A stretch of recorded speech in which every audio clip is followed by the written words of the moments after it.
Right, so I've started pulling out some of this ceiling because I want to see what's underneath it and look at the quality of the beams. I think I'm going to just pull it all out. The beams look a little bit suspect. You can kind of see here they're pretty rotten looking. And also this is concerning. You see that? I don't know if you can see that, it's kind of loose. If I just grab a crowbar and sort of wedge it in, that will probably come out. Let's have a look. Yeah, that is. See that? It's just coming. Yeah. So.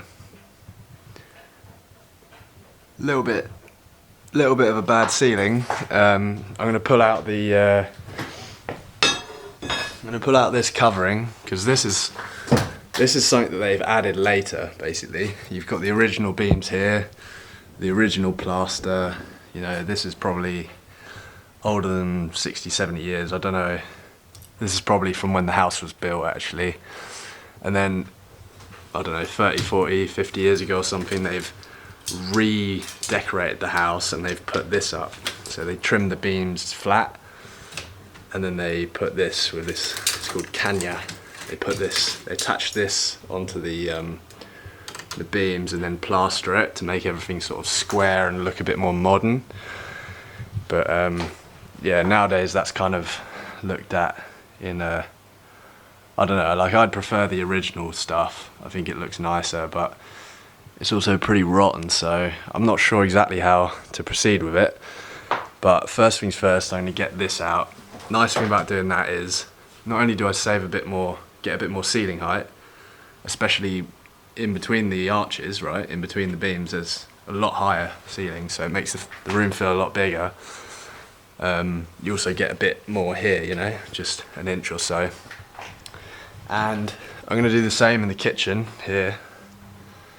This kitchen, I'm going to have to clear all of this crap out and pull out this ceiling. And because this floor is a little bit bouncy, so I'd like to sturdy up a bit somehow.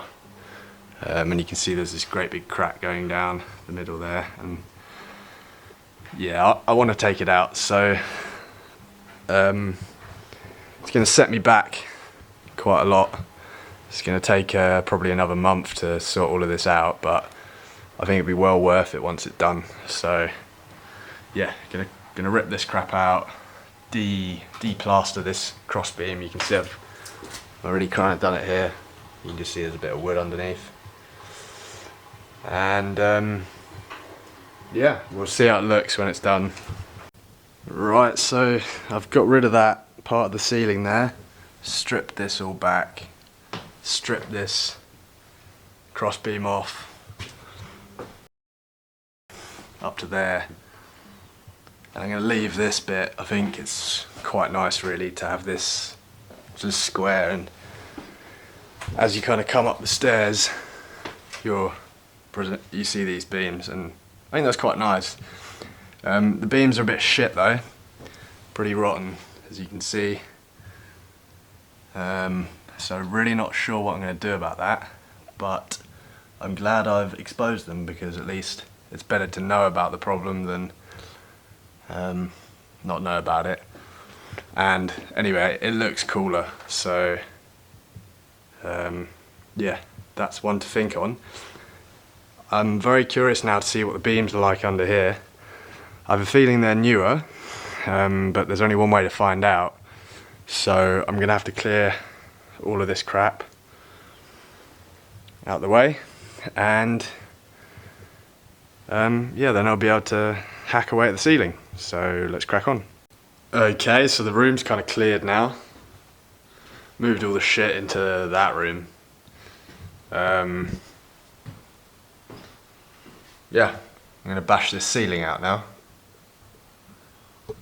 Wish me luck. Right, so the roof, the ceiling is taken away. We can see the beams, and unfortunately these are rotten through as well, so this is going to be a bit of a challenge to fix. This one here is extremely rotten. These two are also pretty rotten. These aren't so bad, and this one's sort of in the middle. And yeah, it feels nice in here now. I like this look a lot, this feel. But I'm not sure how I'm going to strengthen these up. Anyway, that's one for down the line. First of all, got to get rid of all this shit. Right, so all that crap is in those buckets there and there. And in here is now clear, and the ceiling is stripped, so I can see what's going on. I'm going to have a think about this one. Going to have a bit of a ponder.